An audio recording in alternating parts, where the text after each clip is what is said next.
Bonjour, merci d'avoir cliqué sur cette vidéo qui concerne l'amour, un sujet ô combien important, mais ô combien perturbant parce que nous ne savons pas toujours comment nous comporter, comment accueillir cet amour et comment l'exprimer. Donc c'est l'objet de cette vidéo, c'est de vous montrer, grâce à un livre, comment 5 manières sont possibles de diffuser et de recevoir de l'amour. Alors, merci à Gary Chapman, l'auteur du livre Les 5 langages de l'amour, paru en 92. Il a eu beaucoup de succès, et moi, quand je l'ai lu, je me suis vraiment retrouvé dans certains comportements, et j'ai pensé des blessures du passé en me disant, bah tiens, cette personne qui ne faisait pas ça, en fait, elle m'aimait, mais d'une autre façon. Voilà.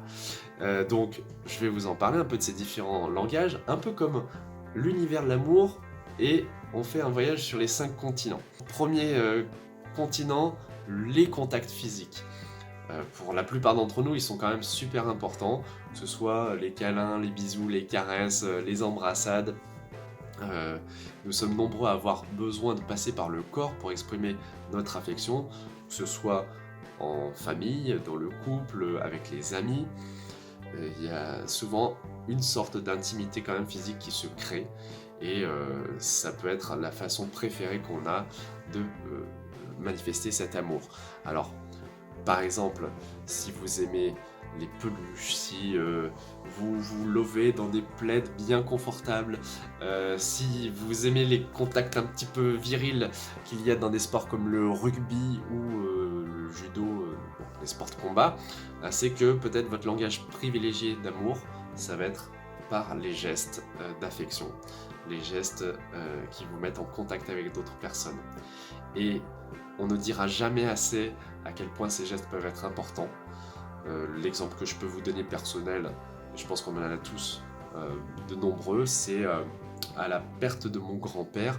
Quand je suis revenu au travail, j'étais loin de mon entourage, et bon, j'étais en situation de fragilité, de tristesse, et un collègue est arrivé, il savait ce qui m'arrivait, il a juste posé de façon un petit peu virile sa main sur mon épaule, et voilà, ça suffisait. C'était une façon de me soutenir sincère, sans commentaire, mais tout était dit et ça m'a fait du bien. Le deuxième langage qu'on peut emprunter, c'est celui des mots, alors qui va beaucoup passer par les émotions, la parole, les écrits, donc que ce soit les textos, les mails, les lettres, les cartes. Je sais pas si ça vous arrive d'en écrire, d'en recevoir, mais c'est un côté hyper magique de le faire. Je vous le recommande. D'ailleurs, j'ai fait une petite vidéo sur le matériel qu'on peut utiliser pour les cartes de vœux, et les cartes en général. Et le langage, c'est pareil. Certaines personnes vont être hyper à l'aise pour dire je t'aime, pour dire vraiment des compliments aux personnes qu'elles apprécient. Et d'autres vont être complètement bloqués. Et c'est pas parce que quelqu'un ne vous dit jamais je t'aime, que ce soit par exemple un père ou bien une sœur, que cet amour n'existe pas. Il va s'exprimer, se manifester de d'autres façons, par les autres langages, mais on peut se tromper pendant longtemps en croyant que cette personne ne nous aime pas, alors qu'en fait c'est juste pas le même canal, hein, voilà, c'est pas le même continent sur lequel habite la personne au niveau amoureux, amical. Donc je vous conseille aussi le troisième langage qui est celui des moments privilégiés, du temps de qualité que nous pouvons passer avec les gens qui nous sont chers. Donc il y a par exemple dans ces temps de qualité tout ce qui est sortie, tout ce qui est vacances, week-end, événements exceptionnels auxquels on va participer parce qu'on est motivé, parce qu'on a on sent bien que ça va nous permettre d'évoluer, de vivre des souvenirs dont on se souviendra longtemps, qui nous permettront d'être en contact avec les personnes qui nous sont chères. Et là aussi, je peux vous citer un exemple personnel dans ma famille, un oncle qui est décédé il n'y a pas très longtemps et qui a beaucoup transmis à son fils en bricolant avec lui dans le garage, en silence, tranquillement, mais en transmettant l'amour du travail bien fait, des objets qu'on peut fabriquer soi-même. Et voilà, de le savoir, c'est une façon de se dire, ben voilà, moi, je suis pas quelqu'un qui va beaucoup causer, mais par contre, j'aime passer du temps. Le quatrième langage de l'amour pour Gary Chapman, ce sont les cadeaux. Les cadeaux qu'on peut offrir, qu'on peut transmettre, qu'on peut recevoir. Moi, j'ai reçu, par exemple, d'une abonnée, un gros carton rempli. Je vous ai fait une vidéo tellement ça m'a ravi, ça m'a dépassé tellement c'était beau. J'ai aussi une famille très généreuse qui apporte beaucoup de conserves maison, de légumes du jardin, et ça me donne aussi la motivation de partager des recettes sur Equiliforce de cuisine simple avec des produits naturels. Et voilà, et donc il y a des personnes qui vont se manifester comme ça, qui vont pas forcément justement dire je t'aime ou faire beaucoup de câlins, mais alors là qui seront super généreux côté cadeau.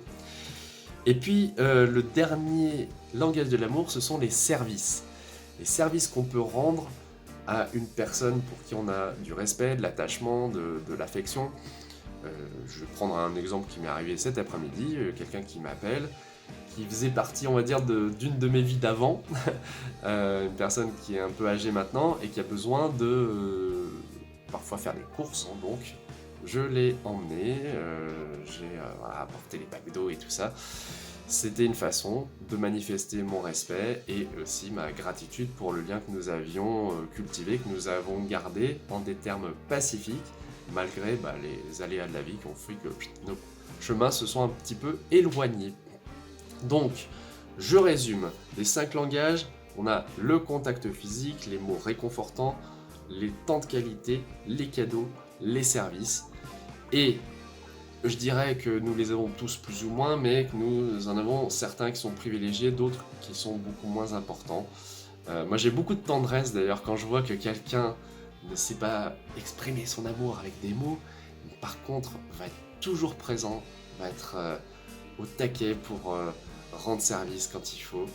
Et voilà, chacun a son tempérament, chacun a ses tendances, son éducation. Tout ça, ça va concourir à des échanges plus ou moins équilibrés. C'est vrai que c'est plus facile, je pense, si par exemple nous avons le langage corporel commun, l'amour des câlins mutuellement, plutôt que l'un l'amour des câlins, puis l'autre l'amour des paroles d'amour. Voilà, des paroles gentilles. Bien sûr, les deux sont compatibles, mais vous voyez ce que je veux dire, il y a quand même parfois des éloignements qui se produisent parce que chacun exprime l'amour à sa manière. J'espère que cette vidéo vous a permis d'y voir plus clair à ce propos, et si c'est le cas, vous pouvez bien sûr la commenter, la liker, la partager, mais aussi me dire en commentaire si vous avez reconnu des situations, si vous avez un langage de l'amour qui vraiment est plus important que les autres. Voilà, en tout cas, ça m'a fait plaisir de vous parler de ce livre, un livre utile comme certains autres que je vous ai déjà présentés pour vivre naturellement plus heureux, pour découvrir un petit peu plus la paix intérieure qui est offerte pour peu qu'on la cherche et qu'on trouve des outils utiles comme celui-ci. Merci et à très bientôt sur Equiliforce. Salut!